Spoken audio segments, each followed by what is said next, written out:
اعوذ باللہ من الشیطان الرجیم بسم اللہ الرحمن الرحیم اللہم صلی علی محمد وآل محمد وعجل فرجہم. ہم اپنا سلام اور درود بھیجتے ہیں حضرت ادریس کی خدمت میں اور ان سے اجازت چاہتے ہیں کہ یہ سیشنز جو ان سے متعلق ہیں انشاءاللہ ان سیشنز میں وہ ہمیں وارد ہونے کی اجازت عطا فرمائیں.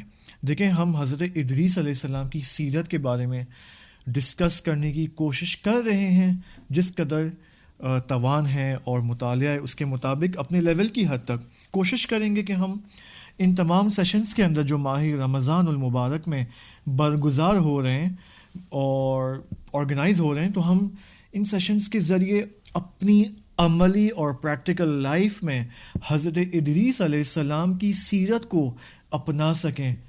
کیونکہ انبیاء علیہ السلام کی سیرت کو اگر انسان اپنا لے اپنی لائف کے اندر تو اس کی انڈیویجول لائف جس میں اکنامیکل مسائل ہیں، اقتصادی مسائل ہیں اور صحت و سلامتی کے مسائل ہیں، اسی طرح ذہنی کنفیوژنز ہیں، مختلف چیزوں کی نسبت اور مسائل کی نسبت انسان کو سلیوشنز درکار ہوتے ہیں. یہ ساری چیزیں انسان کی سالو ہو سکتی ہیں اگر انبیاء کو اپنائیں، انبیاء کو اپنی زندگی کا حصہ بنائیں. یہ تو انڈیویجول کے اعتبار سے ہم بات کر رہے ہیں، انڈیویجول لائف. لیکن اگر ایک اس سے بڑھ کر اگر ایک سوسائٹی، ایک معاشرہ، ایک اجتماع اگر انبیاء کی سیرت کو اپنائیں تو اس پوری سوسائٹی کی تمام مشکلات آسانی سے حل ہو سکتی ہیں. کیونکہ سلیوشنز ہر چیز کا، سوسائٹی کی جتنی بھی پرابلمز ہیں ان کے تمام سلیوشنز انبیاء علیہ السلام کی سیرت میں موجود ہیں اور ان کے بعد یا ان کے ساتھ ساتھ اہل البیت علیہ السلام کی سیرت میں موجود ہیں. اب اہل البیت سے پہلے ہمیں یہاں پر انبیاء کو دیکھنا ہوگا. کیوں؟ کیونکہ ہمیں اگر اہل البیت کو اپنانا ہے تو اس کا راستہ انبیاء ہیں. انبیاء سے اہل البیت کو ہم پھر سمجھ سکتے ہیں. اوکے، ناؤ حضرت ادریس علیہ السلام کے حوالے سے ان 3 سیشنز کے اندر ہم نے کافی ڈسکشنز کی. اب وہ اہم مرحلہ حضرت ادریس علیہ السلام کی زندگی کا آپ کی خدمت میں پیش کرنا چاہوں گا، اور وہ کیا ہے؟ خداوند متعال کی جانب سے حضرت ادریس علیہ السلام کے لیے سب سے پہلی مأموریت نبوت ملنے کے بعد، سب سے پہلی مأموریت، سب سے پہلی رسپانسبلٹی، اور آپ یہ کہہ سکتے ہیں انگلش میں جو جاب عطا کی خدا نے، وہ کیا تھی؟ وہ ہے ظالم بادشاہ، ستمگر بادشاہ کے سامنے قیام کرنا اور اس کو اللہ کا پیغام پہنچانا. اب یہ اگر آپ اس زمانے میں دیکھیں تو حضرت آدم علیہ السلام کے بعد حضرت ادریس علیہ السلام، کیونکہ اس زمانے میں پاپولیشن کم تھی، جمعیت کم تھی، لوگ کم تھے، انسانوں کی پاپولیشن زیادہ نہیں تھی، لیکن اس کے باوجود ایک ظالم بادشاہ موجود ہے. عجیب ہے. یعنی آپ دیکھیں بادشاہت ٹھیک ہے، بری بات نہیں، لیکن ظالم بادشاہت بہت بری بات ہے. ایک وقت انسان کے پاس بہت زیادہ پراپرٹیز ہوتی ہیں، اس کی اونرشپ میں بہت زیادہ چیزیں ہوتی ہیں، بہت زیادہ ثروت اس کے پاس ہے، مال و دولت اس کے پاس ہے. اب وہ سکون سے اپنی زندگی گزار ہے، اس کو کسی سے لینا دینا نہیں ہے. لیکن بہت دفعہ ایسا ہوتا ہے کہ انسان بہت زیادہ ثروت کے باوجود، مال و دولت کے باوجود اس کا پیٹ نہیں بھرتا، سیراب نہیں ہوتا. اس وجہ سے ظلم شروع کرتا ہے، لوگوں کے اوپر ظلم کرتا ہے، ظالم بننے لگتا ہے. جو انسان اگر اپنی ثروت سے کانے نہ ہو، کنونس نہ ہو کہ یار یہ میرے لیے بہت ہے، الحمدللہ، یہ حتماً ایک نہ ایک دن ظالم بنے گا. اب یہاں پر ظلمت کے لیولز ہیں، ظلم کے لیولز ہیں، انشاءاللہ اس کو ہم ڈسکس کریں گے. ہم یہ دیکھنا چاہیں گے کہ کیا ہم بھی اپنی لائف میں ظالم بادشاہ ہے نہیں، اب یہ دیکھنا چاہ رہے ہیں. اس سیرت سے ہمیں یہاں پر یہ دیکھنے کی ضرورت ہے. قصہ کیا ہے؟ پہلے میں آپ کی خدمت میں ایک چھوٹا سا قصہ پیش کر دوں. ہم ایسا کریں گے اس سیشن کے اندر کہ قصے کا کچھ حصہ پیش کریں گے آپ کی خدمت میں، پھر اس سے تربیتی نکات اپنے لیے نکالیں گے. اس کے بعد then we will move on to the part 2.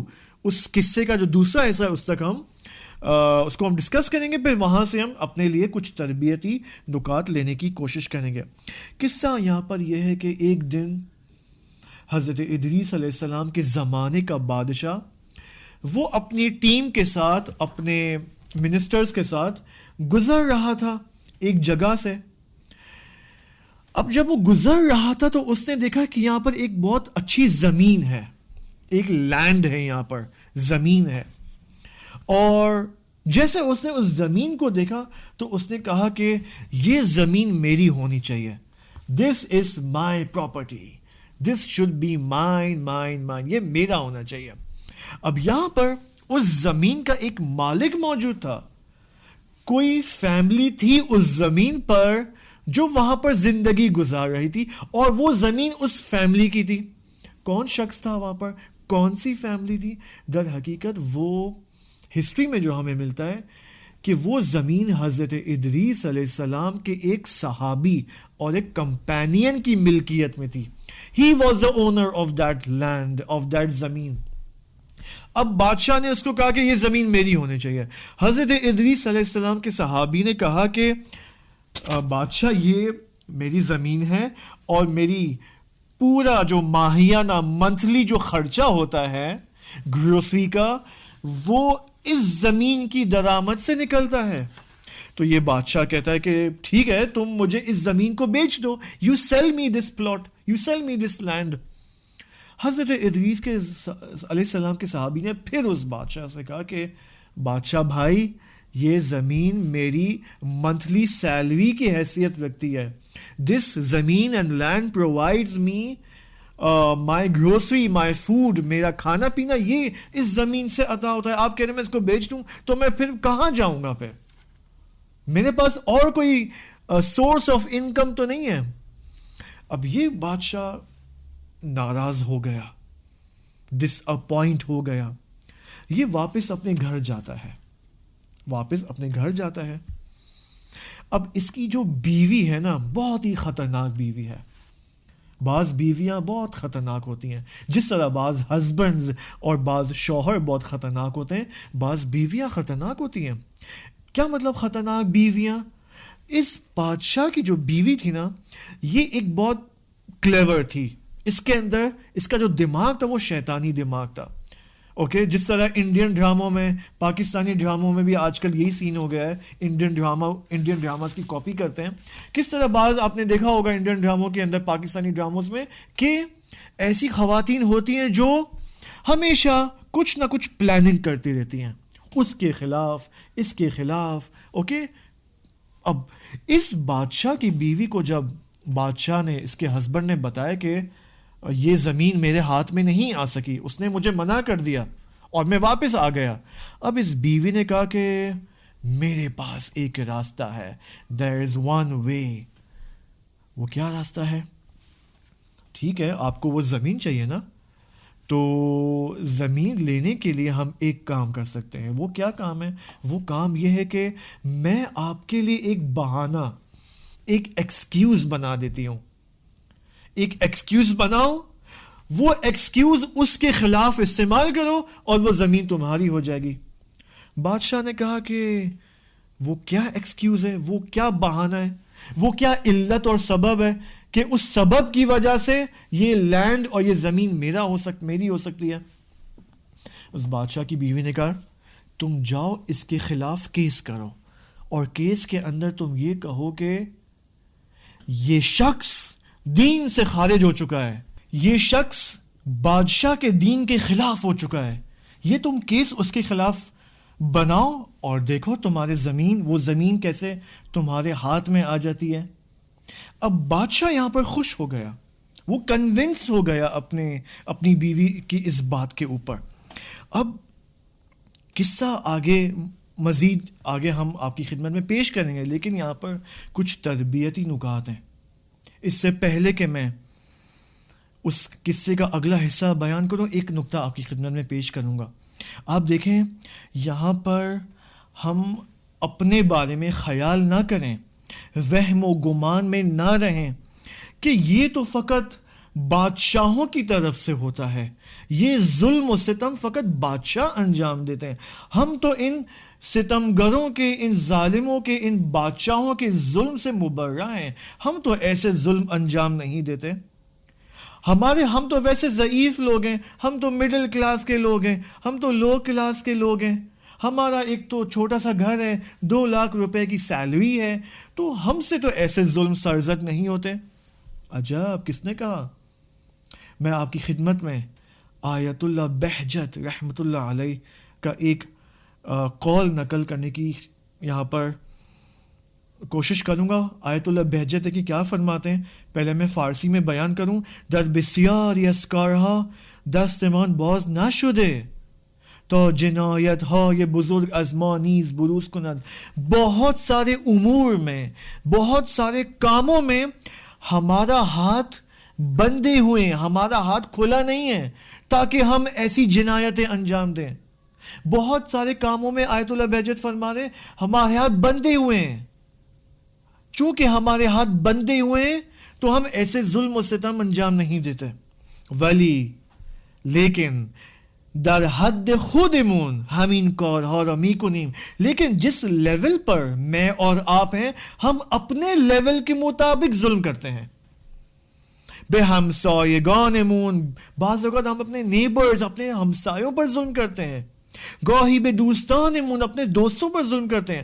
اپنی بیوی، اپنے بچوں پر ظلم اور تعدی کرتے ہیں. اب یہاں پر ظلم سے مراد فقط ہاتھ سے مارنا نہیں ہے. یہاں پر ظلم سے مراد بہت سا there are thousands of اقسام and categories of ظلم. بعض اوقات ہم ضرب زبان لگاتے ہیں، زبان سے کسی کو ظلم پہنچاتے ہیں، ایک ایسی بات کرتے ہیں جس سے میرا ہمسایہ ناراض ہو جاتا ہے. میں بعض اوقات ایک ایسی بات کرتا ہوں جس سے میری بیوی ناراض ہو جاتی ہے، جس سے میرے بچے ناراض ہو جاتے ہیں. یہ ظلم نہیں ہے تو کیا ہے یہ؟ اور بہت ساری یہاں پر چیزیں ہیں. آپ دیکھیں بعض اوقات کمپنیز کے اندر یہ ظلم ہوتے ہیں. کمپنیز، آفیسز کے اندر ایک سینئر کسی جونیئر کو نیچا دکھانے کے لیے کوئی اقدام کرتا ہے. یہ ظلم نہیں ہے تو کیا ہے اس جونیئر کی نسبت؟ بعض اوقات ایک جونیئر دوسرے جونیئر کو نیچا دکھاتا ہے تاکہ اپنے باس کو، اپنے مینیجر کو خوش کر سکے اور تاکہ وہ فیوچر کا مینیجر بن جائے. یہ بھی تو ظلم ہے. ہزاروں قسم کے ہم ظلم انجام دیتے ہیں، ہمیں نہیں معلوم ہے. ہم سمجھ رہے کہ ہم تو ماشاءاللہ جنتی ہیں. یا مثلا آپ دیکھیں اسی کمپنی کی میں آپ کو مثال دوں. بعض اوقات انسان کو جاب کی ضرورت ہوتی ہے، ایک حقدار موجود ہے، اس نے اپنی سی وی دی ہے، اپنا ریزیوم دیا ہے، اور اس کو مثلا انٹرویو کے لیے کہا گیا کہ یس you have been selected for the interview مثلا on the 1st of March 2024. اب میں کیا کرتا ہوں؟ مجھے بھی تو جاب کی ضرورت ہے لیکن میرا ایک جاننے والا ہے، اسی کمپنی میں میرا ایک سورس ہے، میں اس سورس کے ذریعے جاب حاصل کر لیتا ہوں. یہ ظلم نہیں ہے تو کیا ہے؟ اب مجھے جاب ملی ہے سورس کی وجہ سے، جس کے نتیجے میں اس حقدار کا حق میں نے کھا لیا. ہونا کیا چاہیے قانوناً اور قاعدتاً؟ مجھے بھی اس رسمی رواج سے اور پروسیس سے مجھے جاب حاصل کرنا چاہیے. مجھے بھی پہلے ریزیوم دینا چاہیے، اپنا سی وی دینی چاہیے، پھر مجھے انٹرویو کے لیے کال آئے گا اور پھر میں انٹرویو دوں گا. اگر میں پاس ہو گیا تو مجھے جاب مل جائے گی، پاس نہیں ہوا تو کسی اور کمپنی میں. یہ ظلم ہے. یا امتحانات کے اندر ظلم. آپ دیکھیں اسکول اینڈ کالجز کے جو ایگزامز ہوتے ہیں، بعض اسٹوڈنٹس چیٹنگ کرتے ہیں اور چیٹنگ اسلام میں حرام ہے.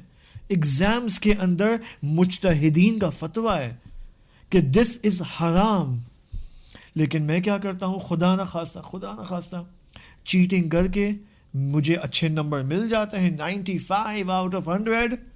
اور وہ جو بیچارہ محنت سے امتحان اس نے انجام دیا ہے، آپ دیکھیں اس کے اوپر میں ظلم کرتا ہوں. ہزاروں قسم ہیں یہاں پر ظلم کی. آیت اللہ بہجت یہ فرما رہے ہیں میں جس لیول پر ہوں اس لیول کے مطابق میں there's a 100% چانس کہ میں ظلم انجام دے سکتا ہوں. یعنی میں بھی بادشاہ ہوں، آپ بھی، ہم سب بادشاہ ہیں، اپنی اپنی لائف میں بادشاہ بنے ہوئے ہیں. ہمیں اس بادشاہت سے باہر آنا ہوگا، ورنہ ہم بھی اس بادشاہ کے زمرے میں شامل ہوں گے. وہ بادشاہ جو حضرت ادریس علیہ السلام کے زمانے میں تھا، وہ ہائیسٹ لیول آف اس کی بادشاہ تھی. کیوں؟ کیونکہ اس کو حکومت ملی ہوئی تھی، وہ حکومتی لیول پر بادشاہ تھا. میں اپنی زندگی کے لیول کے مطابق بادشاہ بنا ہوا ہوں، گھر کے اندر، آفیسز کے اندر اور سوسائٹی کے اندر. اب اس داستان کے اندر یہاں پر حضرت ادریس علیہ السلام کو خداوند متعال فرماتے ہیں کہ تم جاؤ اس بادشاہ کے پاس اور میرا یہ پیغام دو. اب وہ پیغام کیا ہے خدا کا، وہ آپ کی خدمت میں پیش کرتا ہوں. فَأَوْحَى اللَّهُ إِلَىٰ إِدْرِيسَ، خداوند سبحان نے ادریس علیہ السلام کو وحی فرمائی، اَنِ ائْتِ عَبْدِي هَٰذَا الْجَبَّارَ، کہ اے ادریس میرے اس جبار بندے کے پاس جاؤ اور اس سے کہو. فَقُلْ لَهُ، کہو اس سے، اَمَا رَضِيتَ أَن قَتَلْتَ عَبْدِيَ الْمُؤْمِنَ ظُلْمًا حَتَّى اسْتَخْلَصْتَ أَرْضَهُ خَالِصَةً لَكَ فَأَحْوَجْتَ عِيَالَهُ مِن بَعْدِهِ وَأَجَعْتَهُمْ. عجب، خداوند نے کہا کہ جاؤ اس سے کہو بادشاہ کو کہ اے بادشاہ، اے جبار، اے ظالم، کیا تو اس پر راضی نہیں ہوا کہ میرے مؤمن بندے کے ظلم کو، کہ میرے مؤمن بندے کو ظلم کے روح سے قتل کرتے ہو تاکہ اس کی زمین کو اپنے اختیار میں لے لو اور اس کے خاندان کو اس کے قتل کے بعد دوسروں کا محتاج بنا دو اور انہیں بھوکا رکھو. اما، اب یہاں پر خداوند متعال کا غضب ظاہر ہوتا ہے. خدا فرماتے ہیں اما وعزتی، میں اپنی عزت کی قسم کھاتا ہوں، لَأَنْتَقِمَنَّ لَهُ مِنْكَ فِي الْأَجَلِ، میں آخرت میں تجھ سے انتقام لوں گا. صرف آخرت میں، نو، صبر کریں. وَلَأَسْلُبَنَّكَ مُلْكَكَ فِي الْعَاجِلِ وَلَأُخَرِّبَنَّ مَدِينَتَكَ وَلَأُذِلَّنَّ عِزَّكَ وَلَأُطْعِمَنَّ الْكِلَابَ لَحْمَ امْرَأَتِكَ فَقَدْ غَرَّكَ يَا مُبْتَلَى حِلْمِي عَنْكَ. جان لے، میں اپنی عزت کی قسم کھاتا ہوں کہ آخرت میں تجھ سے انتقام لوں گا اور دنیا میں تیری بادشاہی کو تجھ سے سلب کر لوں گا. I will take your بادشاہت from you.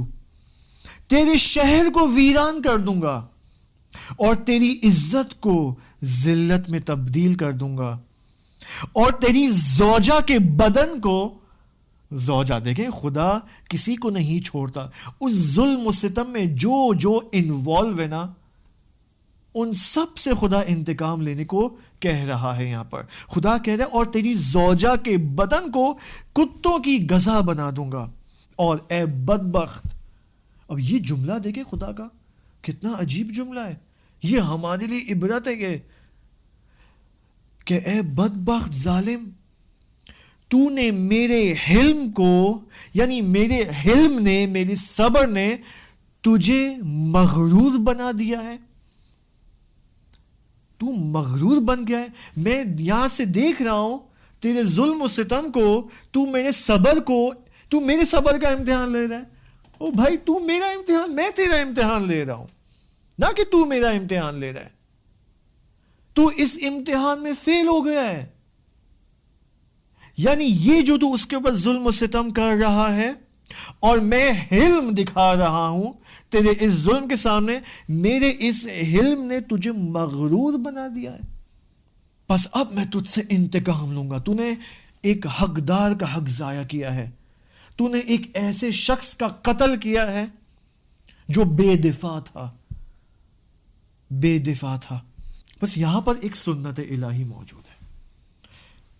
انبیاء علیہ السلام کے ہر قصے کے اندر آپ کو اور مجھے مختلف سنتہائے الہی ملیں گے. یہ پورا ٹاپک ہے سنت الہی. سنت یعنی وہ قاعدہ جو اس عالم ہستی میں، اس یونیورس میں جاری اور ساری ہے. الہی سنتیں، الہی قواعد. یہ الہی قواعد انڈیویجول لائف سے بھی مضبوط ہے، سوسائٹل لائف سے بھی مضبوط ہے. اس کے بعد حضرت ادریس علیہ السلام نے آپ دیکھیں یہ پیغام خدا سے دریافت کیا کہ اے ادریس یہ پیغام جاؤ اس بادشاہ کے پاس لے کر اور یہ پیغام دو میرا.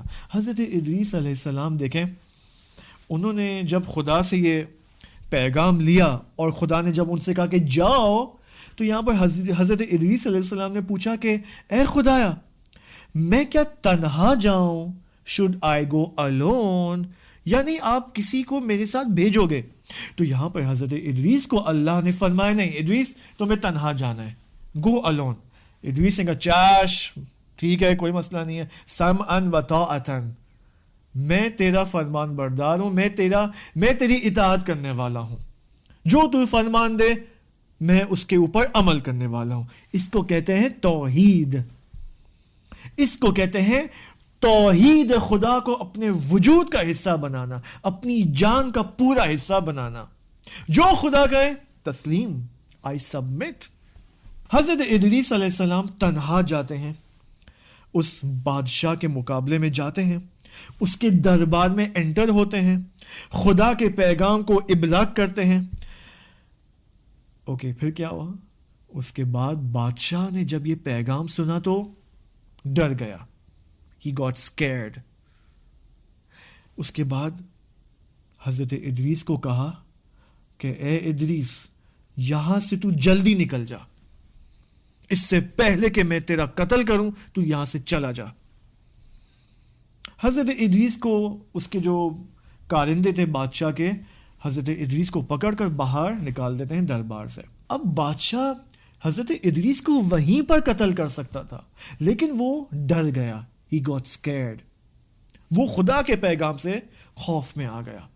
وہ جاتا ہے اپنی بیوی کے پاس، دیکھیں اپنی بیوی کے پاس جاتا ہے، اپنی کلیور وائف کے پاس، شیطانی وائف کے پاس جاتا ہے اور اس پوری سٹوری کو کہتا ہے کہ دیکھو کوئی خدا ہے، اس کے نمائندے نے مجھے یہ پیغام پہنچا. یہاں پر بادشاہ کی وائف بالکل کام اینڈ ایزی، اس کو کوئی ڈر نہیں لگتا. یہ بادشاہ کو مشورہ دیتی ہے، وہ کہتی کہ بھائی تو بادشاہ ہے، come on why are you getting scared? تم بادشاہ ہو بھائی، اپنی بادشاہ دکھاؤ. کس نے جرأت کی کہ تمہیں اس طرح دھمکی دے اور چلا جائے وہاں سے اور تم بھی اس کو وہاں سے نکال دو بغیر اس کو قتل کیے؟ میں خود، اب یہ اس کی بیوی دیکھیں کیا کہتی ہے، میں خود اپنی اسپیشل فورسز کو ادریس کے پاس بھیجوں گی اور اس کو قتل کرواؤں گی. اسپیشل فورس، اوکے، خاص فورس اس کی.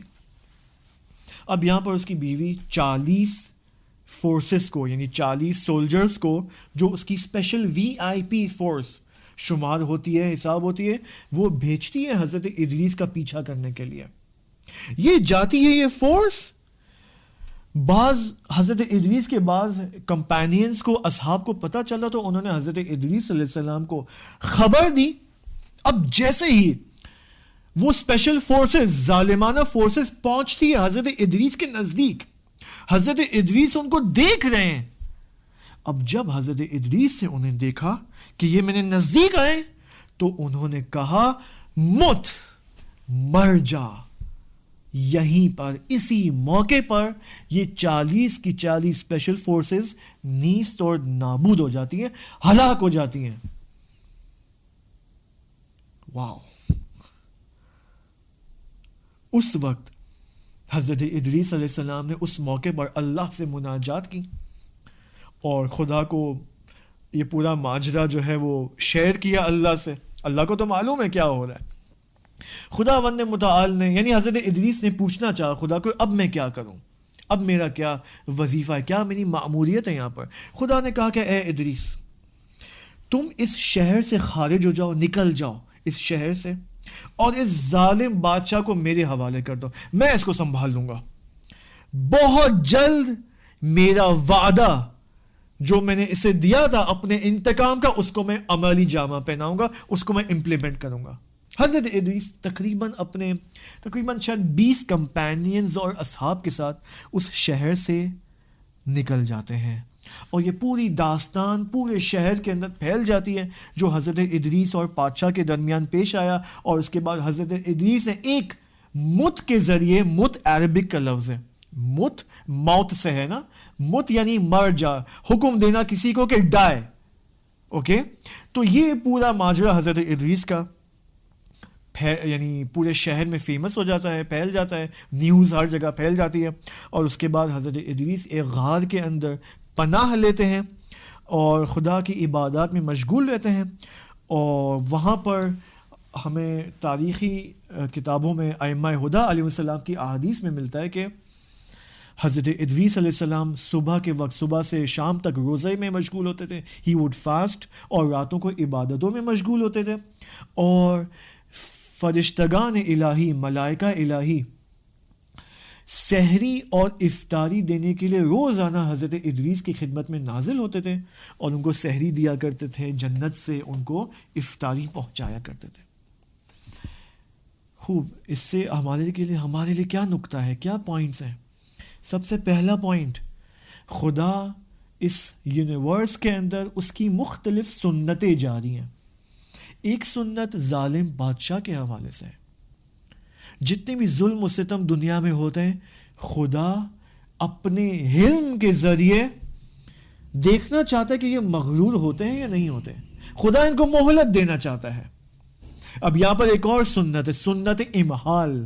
سنت امہال مہلت سے ہے. خدا مہلت دیتا ہے ان ظالمین کو، اور اس مہلت کے ذریعے یہ ظالمین اپنے ظلم میں مزید اضافہ کرتے ہیں تاکہ ان کا وجود ظلم محض ہو جائے. محض یعنی پیور ظلم ہو جائے، پورا وجود ان کا ظلم ہی ظلم ہو جائے. اس کے بعد عذاب نازل ہوتا ہے. اس کے بعد بادشاہوں کے تختے نابود کیے جاتے ہیں اور نئے حکمران وجود میں آتے ہیں، عادل حکمران یہاں پر وجود میں آتے ہیں. لیکن یہاں پر سنت امہال درکار ہے، خدا کا علم یہاں پر درکار ہے. اگر ہمارے زمانے میں ظلم و ستم یہاں پر پیش ہوتا ہے، ہمارے زمانے میں مثلا فلسطین اور اسرائیل کا قصہ آپ کے سامنے ہے اس وقت، ایسا نہیں کہ خدا نے یہاں پر چھوڑ دیا ہے فلسطینیوں کو، مسلمانوں کو اپنے حال پر. نو نو نو، خدا بہت یہاں پر خدا کی جو سنت امہال ہے وہ فقط فلسطینیوں کے لیے اور ان ظالموں کے لیے نہیں ہے، ہمارے لیے بھی یہ سنت امہال جاری ہو سکتا کہ میرا اور آپ کا کیا ریئیکشن ہے. What is our reaction towards this issue? یہ ایک بات. دوسرا اہم پوائنٹ، حضرت ادریس علیہ السلام نے جب ان اسپیشل فورسز کو دیکھا تو کیا فرمایا؟ مت. صرف اس مت کو کہنے سے زبان پر جاری ہوا اور یہ سب کے سب وہیں پر زمین پر گر گئے، ہلاک ہو گئے. اس کا مطلب یہ ہے کہ خدا نے انسان کے اندر نہ فقط انبیاء علیہ السلام کے، اب یہ پوری ڈسکشن ہے کہ خدا نے انسانوں کے اندر یہ استعداد رکھی ہے کہ انسان اس قدر اسپرچولی اپنے آپ کو اپ گریڈ کرے کہ وہ دشمنوں کا مقابلہ آسانی سے کر سکتا ہے. اگرچہ اس کے پاس کوئی طاقت نہ ہو، اس کے پاس تلوار و شمشیر نہ ہو، لیکن وہ مقابلہ کرنے پر قادر ہوتا ہے. وہ ہے نا سورہ، اب مجھے وہ ایگزیکٹ قرآنی آیت یاد نہیں، لیکن اس کی عبادت یہ کہ اگر تم خدا کی راہ میں جہاد کرو اور صبر و استقامت دکھاؤ تو تتنزل علیہم الملائکہ، خدا ملائکہ کو نازل کرتا ہے تمہاری امداد کے لیے. یہ مت کہنا حضرت ادریس علیہ السلام کا در حقیقت وہی اسی آیت کا مصداق ہے. اب یہاں پر یہ کہ میں اور آپ اپنے زمانے میں کیا کہہ رہے ہیں. مختلف ظلم و ستم سوسائٹی کے اندر ہوتے ہیں، پولیٹیکل ظلم ہوتے ہیں، اکنامکل ظلم ہوتے ہیں، تعلیم و تربیت ایجوکیشنل ظلم ہوتے ہیں، بچوں کو، یوتھس کو فسادات کی طرف لے جایا جا رہا ہے، یہ بھی تو ظلم ہے. فحاشی پھیل رہی ہے معاشرے کے اندر، یہ بھی تو ظلم ہے. تو میں اور آپ کیا کر رہے ہیں؟ ہم لگے ہوئے چھوٹی چھوٹی کلاسز میں، اپنی کلاسز میں خوش ہیں کہ میں نے رمضان میں اتنی کلاسز آرگنائز کر دی اور میں نے 15 لیکچرز دے دیے، میں خوش ہوں. میں نے اپنا ذمہ داری، بھائی کیا ذمہ داری میں نے انجام دی؟ کچھ بھی نہیں کیا میں نے. میں نے کیا اب سوسائٹل لیول کی حد تک کوئی ایکٹیویٹی انجام دی ہے؟ حضرت ادریس علیہ السلام کو خدا ظالم بادشاہ کے مقابلے میں بھیج رہے ہیں. میں نہیں کہہ رہا کہ ہم جائیں ظالم بادشاہ کے مقابلے میں، ہم یہ کہنا چاہ رہے ہیں کہ ہم حضرت ادریس علیہ السلام سے یہاں پر درس لیں اور کوشش کریں کہ اپنی جو سوسائٹل ایکٹیویٹیز ہیں اس کو بڑھائیں، اپنی اسپرچویلٹی کو بڑھائیں. اب یہاں پر سوال ممکن ہے کوئی اہل سنت بھی ہم سے یہاں پہ پوچھے، ممکن ہے اہل سنت کے برادران یا خواہران ان لیکچرز کو سن رہی ہو کہ ہم اپنی اسپرچویلٹی کیسے بڑھائیں. حضرت ادریس کر سکتے ہیں اگر میں اور آپ اہل البیت علیہ السلام سے اٹیچ ہو جائیں، کیونکہ اسپرچویلٹی اور معنویت کا جو نظام ہے وہ اہل البیت کے علاوہ کسی کے پاس نہیں ہے. کہاں پر ہے اہل سنت کے پاس اسپرچویلٹی کا نظام؟ جب اسپرچویلٹی کی بات کرتے ہیں تو وہاں پر صوفیہ کے نام پر بھگا دیتے ہیں کہ نہیں آپ تو صوفیانہ باتیں کر رہے ہیں. کس نے کہا؟ اگر کسی اور کے پاس جائیں ان کے پاس مثلا پورٹلز اور ٹیلی پورٹلز کی باتیں ہیں، بلیک ہول، یاجوج اور ماجوج. بھائی آپ پریکٹیکل گراؤنڈز میں آ کے بات کرو یار، کم آن. حضرت ادریس علیہ السلام نے اپنے آپ کو اسپرچولی، یعنی پہلے سیشن میں یا سیکنڈ سیشن میں آپ کی خدمت میں یہ بات پیش کی تھی کہ انہوں نے اپنے اندر توحید کو ایجاد کیا، خدا سے وہ توحید لی، اپنے جان کا حصہ بنایا. پریکٹیکل توحید. میں اور آپ پریکٹیکل توحید سیکھنے کو تیار ہی نہیں ہے. ہم لگے ہوئے کس چیز کے اندر؟ ہم لگے ہوئے کہ دیکھو فرض کرو کہ خدا نہیں ہے، ٹھیک ہے، میں فرض کرو تم مسلمان نہیں ہو اور اب تمہیں خدا، اب میں تمہارے لیے خدا کو ثابت کروں گا. ہم اس میں لگے ہوئے ہیں ابھی تک اسی سلیبس میں اٹکے ہوئے ہیں. خدا کو ثابت، بھائی خدا ثابت ہو چکا ہے. اب what is the next step? وہ نیکسٹ اسٹیپ ہمیں انبیاء سے اور اہل البیت سے نزدیک کر سکتا ہے، لیکن ہم اس نیکسٹ اسٹیپ پہ جانے کو تیار ہی نہیں ہے. انشاءاللہ خدا ہمیں توفیق دے کہ حضرت ادریس علیہ السلام کے ذریعے، ان کے واسطے سے ہمیں دین کے پیغام کو، دین کی تعلیمات کو، صحیح تعلیمات کو سمجھنے کی خدایا ہمیں توفیق عطا فرما اور ان کو اپنے وجود کا حصہ بنانے کی توفیق عطا فرما. انشاءاللہ now in the next few sessions ہم حضرت ادریس علیہ السلام کے سفر کو دیکھیں گے، کیونکہ حضرت ادریس علیہ السلام سیاح تھے، بہت زیادہ سفر کیا کرتے تھے، اور اس سفر کے اندر ان کی جو عبادتیں تھیں اور اسی طرح ان کے جو الگ الگ بہترین توحیدی حالات، اسپرچول حالات، ان کو دیکھیں گے اور کوشش کریں گے کہ ہم بھی اپنے اندر پریکٹیکلی ان حالات کو اپنے اندر ایجاد کریں. والسلام علیکم ورحمۃ اللہ وبرکاتہ.